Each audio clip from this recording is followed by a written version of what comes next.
Have you ever noticed that the moment you start building something real, something audacious, something that matters, the world suddenly seems to have a very loud opinion about it? Think about the last time someone truly criticized you. Not the polite kind of feedback wrapped in diplomacy, but the sharp, unsolicited, occasionally unkind variety. The kind that made your stomach drop, your jaw tighten, and your confidence briefly flicker. Now ask yourself this. What were you doing when it happened? Were you sitting still, playing it safe, blending in? Or were you in the middle of becoming someone? If it was the latter, and I suspect it was, then that criticism was not an accident. It was a signal, not a stop sign, but a compass pointing you in exactly the direction you should keep going. This is not wishful thinking. This is one of the most consistent truths in the history of human achievement. The people who changed the world were not applauded first. They were doubted first. They were mocked, dismissed, warned, and lectured. And then, eventually, they were celebrated. The timeline between ridicule and reverence is the story of every great life ever lived. The comfortable silence of doing nothing. Here is something nobody tells you when you are starting out. The safest path in life is also the quietest one. If you never attempt anything beyond the ordinary, if you follow every unspoken rule and stay safely within the line society has drawn for you, you will rarely be criticized. People do not waste energy attacking what does not threaten them. Mediocrity is invisible. Average is forgettable. And forgettable things are never criticized. They are simply ignored. The moment you step beyond what is expected of you, however, something remarkable happens. You become visible, and visibility, in a world full of people who have not yet found the courage to step forward themselves, is a provocation. Not because you have done anything wrong, but because you have done something they secretly wish they were brave enough to do. This is the uncomfortable truth about most criticism. It is not really about you. It is about the critic. It is about the gap between where they are and where they want to be. It is about dreams they quietly shelved because life got complicated or fear got loud.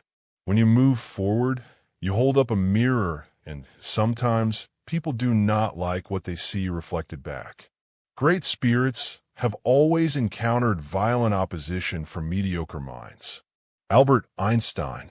Einstein was not merely being clever when he said this. He was being precise. The opposition is not random. It is structural. Greatness disturbs the equilibrium of the ordinary.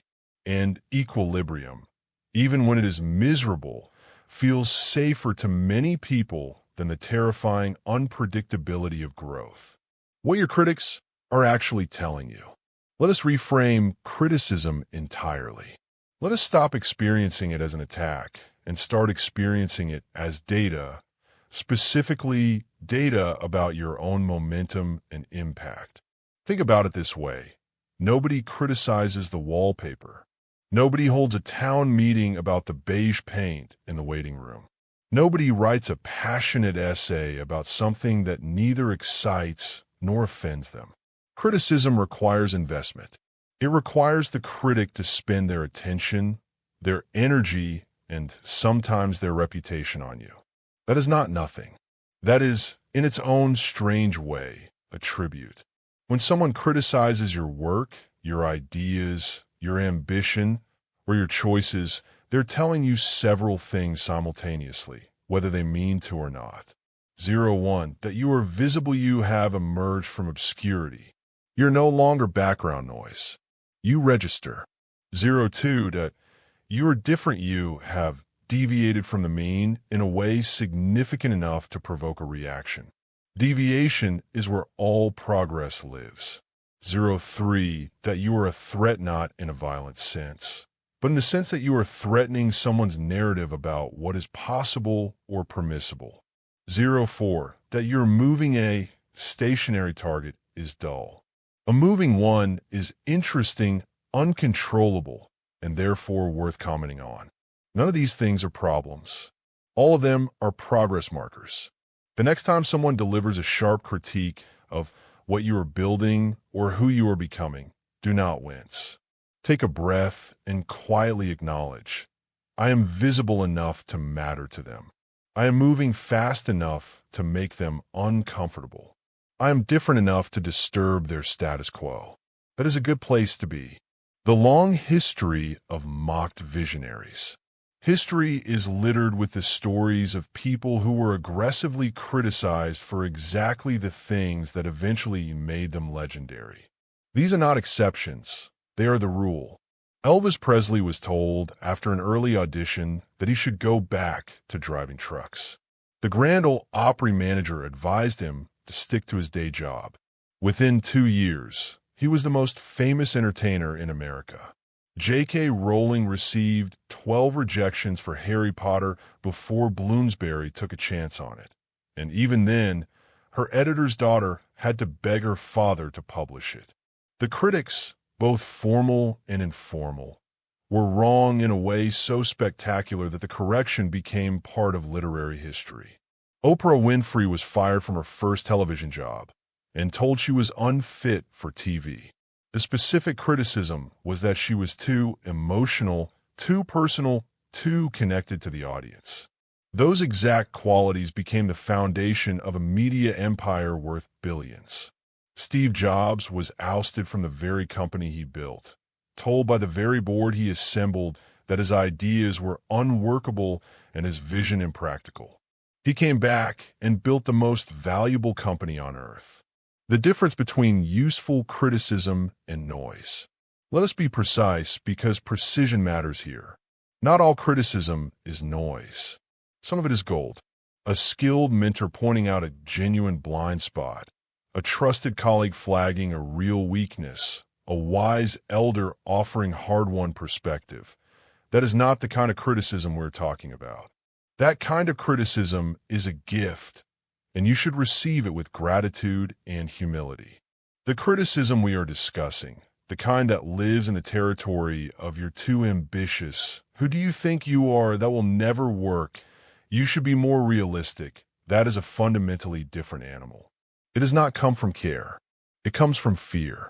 It does not come from knowledge. It comes from discomfort, and it deserves a fundamentally different response. How do you tell the difference? Ask yourself 2 questions. First, does this person want me to succeed? Second, is this person speaking from experience or from insecurity? If the answer to the first question is no or uncertain, and the answer to the second is insecurity, then you are not receiving feedback. You are receiving projection. Someone else's fear is being dressed up in the language of advice and aimed at your momentum. You do not owe it your energy. You do not owe it your attention. You especially do not owe it your detour. It is not the critic who counts. The credit belongs to the man who is actually in the arena, whose face is marred by dust and sweat and blood. Theodore Roosevelt, Citizenship in a Republic, 1910. Roosevelt's point was not that critics are stupid. His point was that they are irrelevant, not morally but strategically. The person watching from the stands does not determine the outcome of the match. The person on the field does. Critics sit in the stands. You're on the field. Act accordingly. The psychology of those who stay silent. Here is a thought that may unsettle you, but I offer it as liberation. The people who never criticize you are not necessarily your greatest supporters. Often, they are simply indifferent. Indifference is not kindness. It is the absence of engagement. And engagement, even antagonistic engagement, is a form of energy that proves you are alive and moving and worth responding to. Consider the person who stays silent while you chase your dream. They are not cheering you on in their heart. They are likely waiting to see what happens, reserving judgment, hedge-betting their emotional investment. They will celebrate with you if you succeed and quietly tell people they always had doubts if you stumble. They are the fence-sitters of your life story. The critic, for all their abrasiveness, at least has committed to a position. They have invested something, their opinion, their energy, their concern about what you represent in your story. That is a form of attention that, with the right reframe, becomes fuel. Use it. Let every dismissal sharpen your focus. Let every "you can't" lengthen your stride.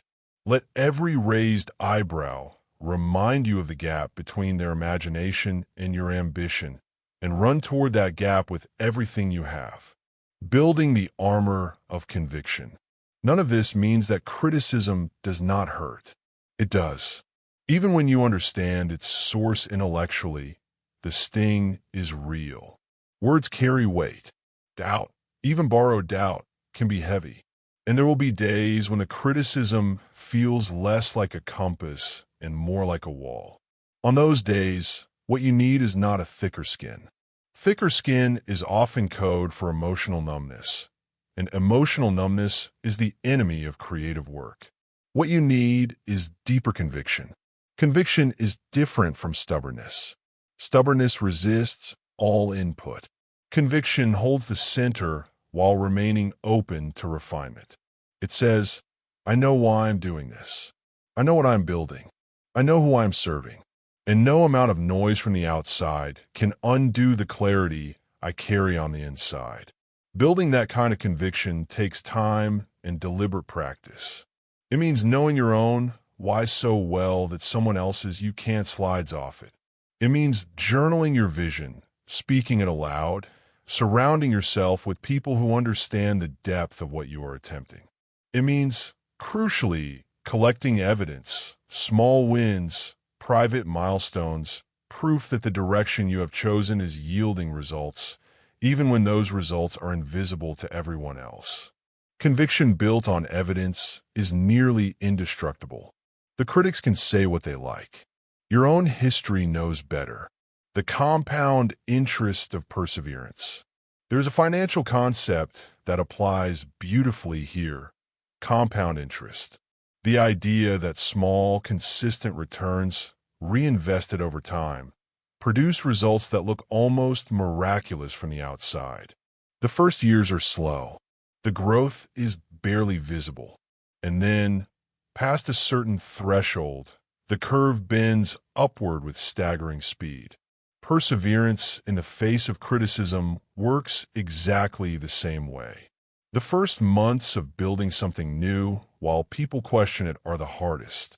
The returns feel invisible. The doubts feel loudest. The critics feel most justified.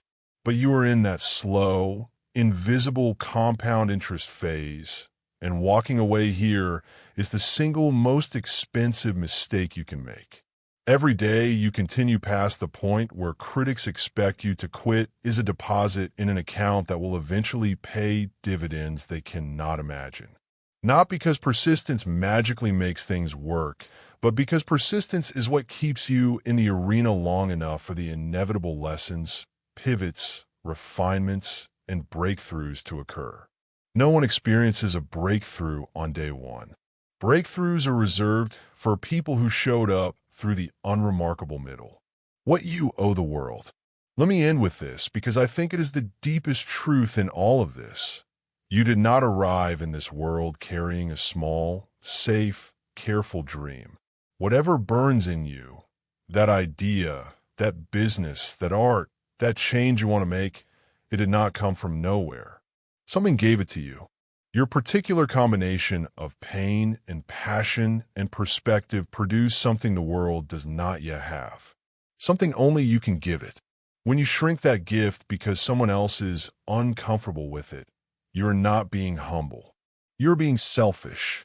The world needs what is inside you.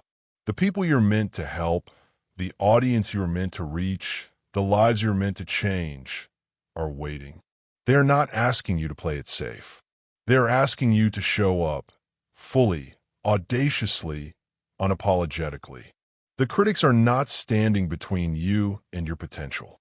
Your response to the critics is, you can spend your energy managing their opinions, softening your edges so they are less provoked, shrinking into a shape that generates less friction. Or you can spend that same energy building the thing that drew their criticism in the first place, so well and so relentlessly that eventually even the critics have to acknowledge what you have made. One of those choices leads somewhere extraordinary. The other leads to a quiet life of wondering what might have happened if only you had been a little less afraid of what people would say. They criticized Edison for his obsession. They called Mandela dangerous. They told Picasso he could not paint. They warned Bezos the internet was a fad. They mocked the Wright brothers until the engine roared. Every one of those criticisms was a verdict passed too soon by people who measured the future with the ruler of the past. You're not the past. You are the future. And the future, by definition, will always look impossible to the present. So let them talk. Let them doubt. Let them measure you with their small, comfortable rulers. And then go build something so undeniable, so extraordinary, so deeply and wholly yourself, that the world has no choice but to catch up